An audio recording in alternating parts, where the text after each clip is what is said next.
Okay, so that's the June announcement done. We got that out of the way. Good. This is night 3 of solo van life. Hello, RV enjoyers. Everyone likes the idea of traveling. Some of the best stories that inspire tons of D&D campaigns are about traveling. Frodo and his friends glamping through Middle-earth in Lord of the Rings. The Dwarven Frat Squad and their pet borrower in The Hobbit. Whatever other Tolkien thing I have to say here to prove my nerd cred. Traveling is intrinsically tied to D&D, the stories that inspire it, and the fantasy genre in general. So why is it absolutely awful to actually travel in D&D? Brother, this stinks! I'm Antonio D'Amico, this is Pointy, and we're gonna look at traveling and make it actually fun in this brand new episode of Tip of the Hat, Traveling Edition. So here's an experiment I've been running on my own for a minute now. I've been playing D&D for a long time, and I am a broken person with a fractured psyche and a type A control freak, which means I actually prefer DMing to playing. And that's something we can discuss some other time, maybe during therapy. But I've been doing this thing where I challenge myself to take a D&D thing I don't enjoy, like traveling, or dungeon crawling, or dragons, and sort of force myself to like it by running it in a way I would like. So for the last nearly 2 years, I've been running a traveling-based campaign. As a matter of fact, it just ended. The players were on this big pilgrimage, so honestly, a good 70% of their time was spent traveling, visiting new places, but never staying too long in them. It was mostly traveling. A thing I literally asked DMs to skip before, because I hated it so much. Flames on the side of my face. And guess what? I love traveling now. I'm an RV-pilled, tent-maxing chat walker, travel mogging on sedentoroids as I load up on trail mix. Or at least, I am. When I run travel in a very specific way I came up with. And that's what this video and traveling in D&D in general is all about. So before I get into my weird little hat method of hit the road jacking, we gotta understand why I hated traveling so much. So let's see what the official copyrighted Do Not Steal book has to say about travel. So Mr. Dungeon and Mr. Dragon, the indie dev couple behind the acclaimed Dungeons & Dragons role-playing game, have come up with their own system of travel. Let's see what's up. So let's check the books. Yep. Oh god, I hate it. Wait, I forgot. Human familiar. Time to read. Human familiar. I love reading. I'll keep these around the tower to hold the doors open. So if you guys didn't know, D&D books don't really talk about traveling that much. I found relevant stuff in 3. So let's start with the DM's guide. You know, the most exciting one. So looking at the DM's guide, which I'm sure everyone here has, right? The funniest thing is that the very first option presented for travel is just skip it. Yep, just montage it away. And you wanna know what? I agree. If travel is not something you care about, skip it. Describe stuff. Put in some flowery language in there. You know, the usual words. A pinch of breathtaking, a splash of damp, a sprinkle of vista, and boom. Our heroes have montaged themselves to the evil lair.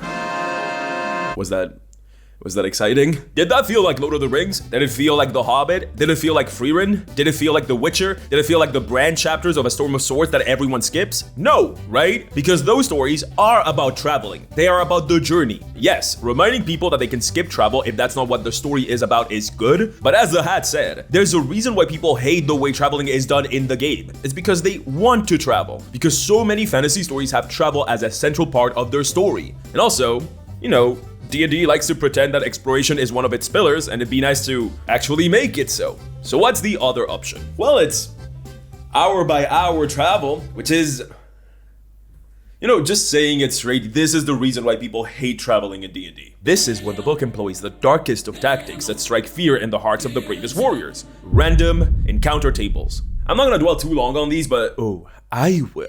We're coming back to random encounters. Oh, are we ever coming back to them? Okay.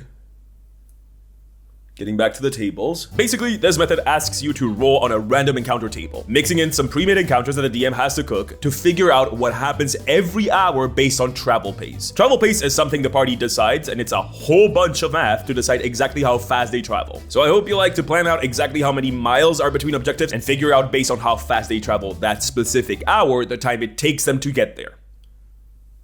Fun! Other books like Tomb of Annihilation propose hex travel. Hex travel is when you travel one hex of a map a day, more or less, and don't bother to tell you exactly how many encounters happen on each hex, so you're on your own deciding that, I guess. Tomb of Annihilation also suggests tracking the exact amount of miles traveled by characters, and then it literally tells you to not do it, so I wonder why. I scoured more books for more travel info, and the only thing I could find was more random encounters in Xanathar, and even more random encounters. But this time they are jungle themed in Tomb of Annihilation. Again, so that's what the books offer. Basically, hour by hour travel, where you combine calculating walking speeds to see what happens every hour by rolling on random encounter tables, or hex travel, or montage it away, I guess.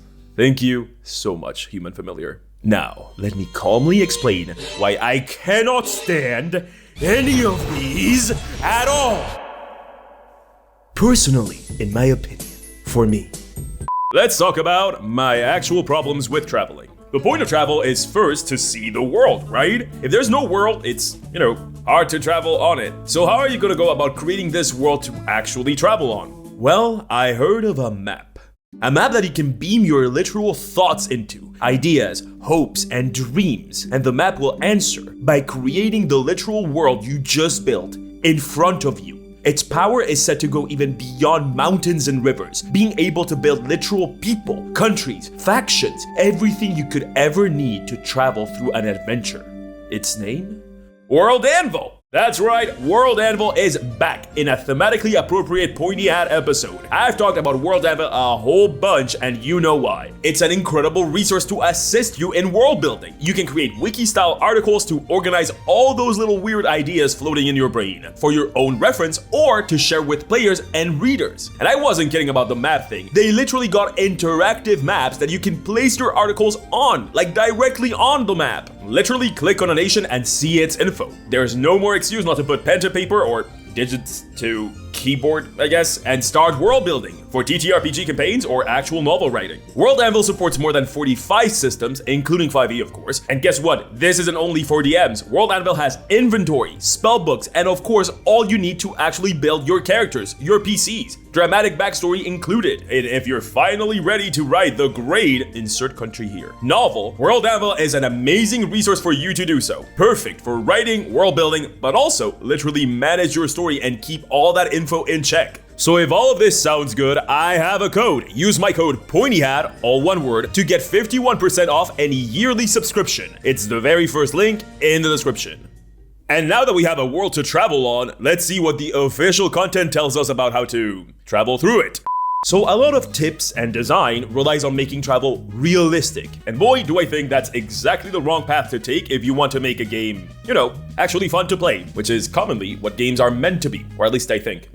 I've heard rumors. Like, yes, if you are actually traveling through the wilderness, there are plenty of things to worry about. So if our goal here is to replicate this experience realistically, for immersion, you should worry about miles per hour travel and how that changes depending on the pace you set for yourself. And don't forget how pace affects exhaustion. You gotta keep it realistic after all. You should also worry about food. Rice? Where are we gonna find rice? How much of it you have, how much you can carry, how quickly will that food spoil. Same about water. Are you traveling with it? Are you counting on finding it on the road? How are you making sure the water is safe to drink? People need more water than food, especially if they're walking, so that is obviously something to take into account.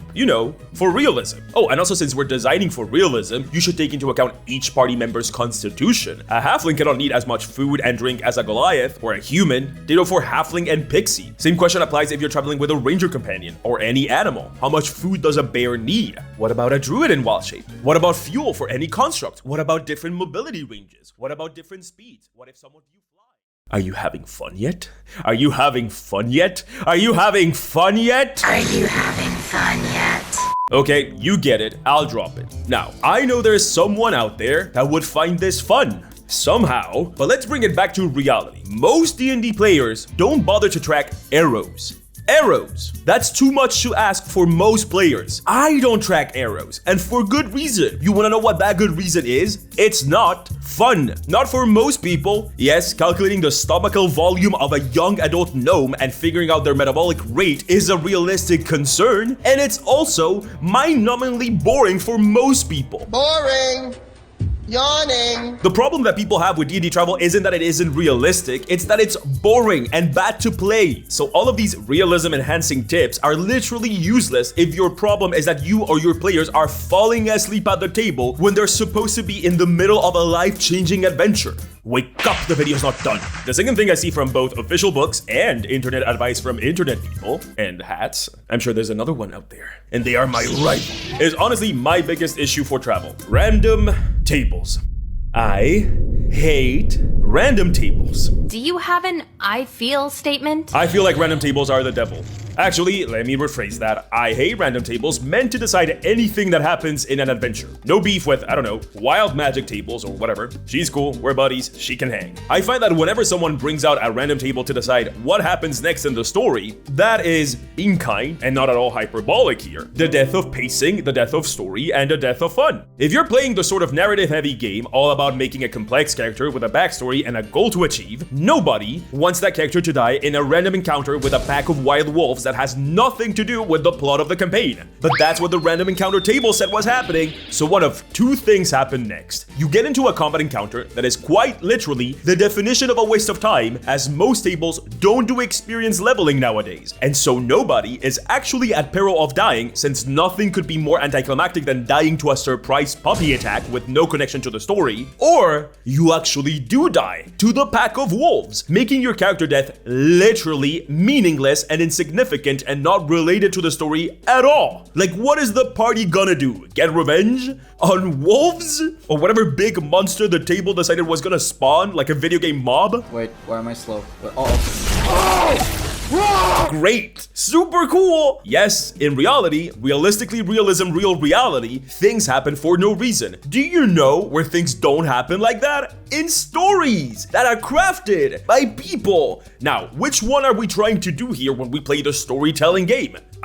You can, theoretically, make random tables when traveling. I mean, I haven't seen it, but maybe someone is. But to get them to the point where they do work would require so much tailor-made work that you actually are just plainly better off doing something else entirely. They make the travel experience skewed because they are random, so there's, by definition, no thoughtful design to how they appear at all. By design, a story made out of random encounters is, honestly, I don't know how to put this nicely. It's literally just a bunch of random bullshit happening for no reason. It's bad. So if you don't decide your campaign plots by throwing darts at a wall, why are you running travel like that? Well, because the book says so, but we can do better. Traveling run like this, to me, ends up being either an Excel sheet powered accountant simulator math problem marathon as you try to calculate how many inches of a foot of a mile of the length of a refrigerator per hour would a horse that was born with a limp and a craving for hazelnuts in December would travel, all while immersing yourself in the fascinating fantasy world of looking up the shelf life of medium to highly cured cheese and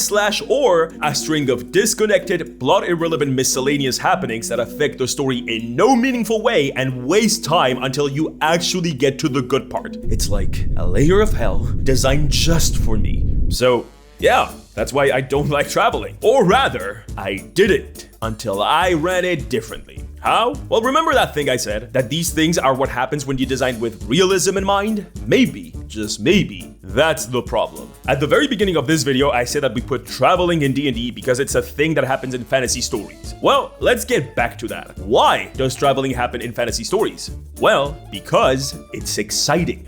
Traveling in a fantasy world is a setup for a story where countless things can happen, and a setup that allows you to show countless different things at the table. I know this might be hard to grasp because it's so boring in baseline D&D, but going around a fantasy world, seeing different places, meeting different people, encountering new fauna and flora of a world that is not your own, finding new love at every port, embracing strangers as you let their body warm yours, all of your body, intrinsically, except for your heart, which you I mean, whatever. Travel is exciting. A D&D campaign can be a story where it's all journey and no destination, where the point of it is what happens on the way to the thing, and less about getting to the thing. But in order for that to happen, traveling has to be exciting to play and to run. So how are we gonna do that? Well, let's establish some goals for this new way of traveling. 1. It needs to be exciting. Not realistic, exciting. This is the cornerstone of this design. This is the goal we're going for. It needs to feel like the fantasy stories we love. So things need to happen, and the things need to be fun and exciting and novel and just quite literally fun to play through. 2. It needs to be simple. Once again, we're going for the KISS method. Keep it simple, stupid. If you want to add the magical world of accounting, bookkeeping, speed calculations, and food rationing to this, be my guest. But I'm not even like remotely interested in that being an aspect of this design. Besides, you can just set up how much food is consumed per day and be done with it. And finally, 3, it needs to be deliberate, as in it can't be random. A good way to make something feel exciting is planning it to be that, not letting a die roll decide that now you'll have to slog through 3 different inconsequential boring fights with 2 packs of wolves and a slug monster because the almighty table said so. Cool, so we have our goals for our design. It's time for me to present to you the Pointy Hat Travel Event System, or the TESS. Let's give it a mascot for fun.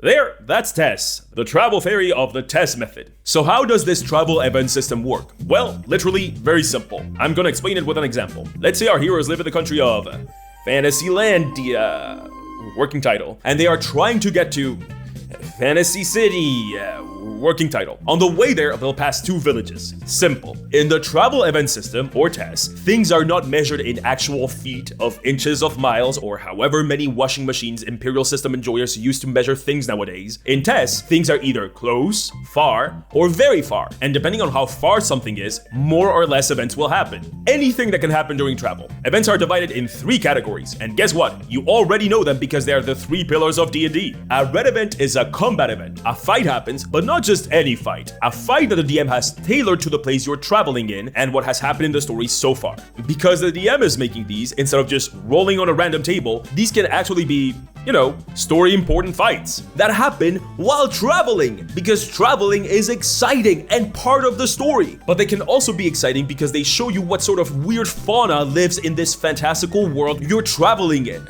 It doesn't have to be a pack of wolves or a pack of dire wolves if the random table was feeling daring that day. So those are red events. A yellow event is an exploration event. This is your rickety bridge suspended above a chasm. This is your dangerous desert. This is your spooky cave. This is where skill challenges live, where the environment takes center stage and you actually get to explore the world part of Fantasy World. This is where the DM gets to flex their description muscles. This is where you go, wow, I'm actually in a fantasy world. It's so cool. Sorry, I'm getting excited. Anyway, finally, a blue event is a roleplay event. You know a fun thing that can happen when traveling? Meeting new people. Meeting back with people you already know. Fellow adventurers, rivals, enemies, vendors. My cabbages! Nobles in distress. The big bad evil taking a break to smell the flowers. Your missing mom. My own sister. This is where most of the drama and the story happens while traveling. So great, we have our events and we have our distances. And here's where the genius of the TESS way of running travel resides. In its stupidity, in its simplicity. The DM is going to come up with events for however much travel you're gonna do, and they're gonna sprinkle them according to the distances we talked about. If the place you're traveling to is close, the party encounters 1 event, and that's it, you're there. You made it to your destination. If something is far, the party encounters 2 events, and they made it. If something is very far, the party encounters 3 events, and that's it, they made it.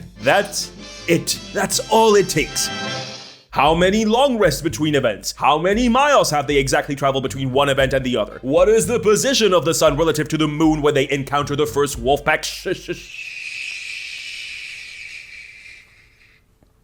doesn't matter. We're going for exciting! You just need to know if it's close.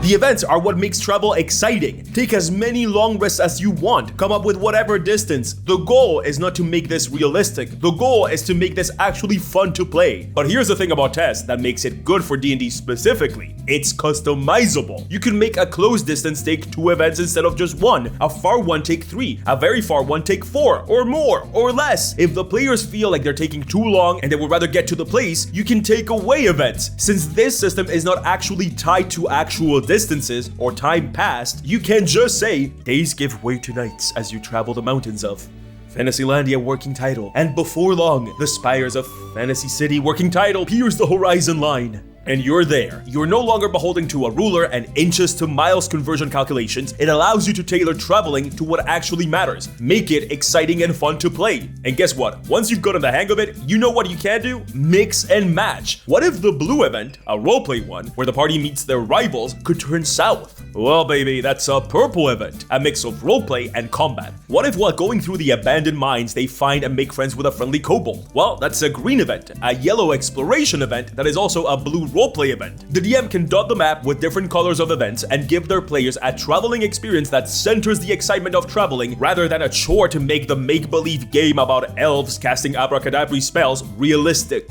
But talk is cheap. Let's see how the test method actually works.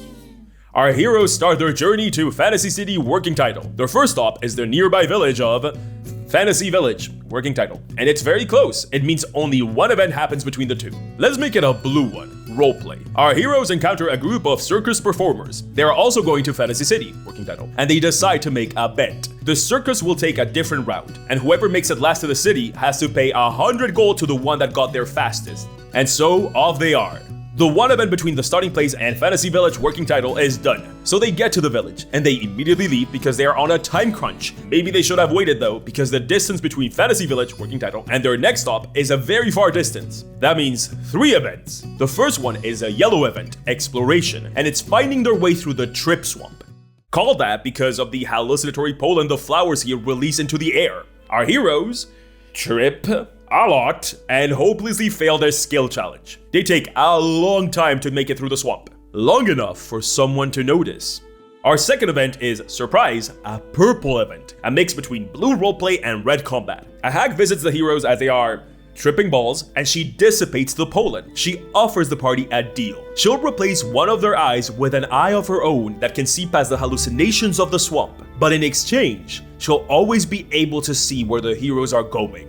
The heroes could fight the hag, but they are in rough shape after spending 2 full days in this hell swamp. And they don't even know if they could make it out alive even if they defeated the evil grandma. They take her up on that offer. And after some creative surgery, they now have a hag eye that can see through the swamp.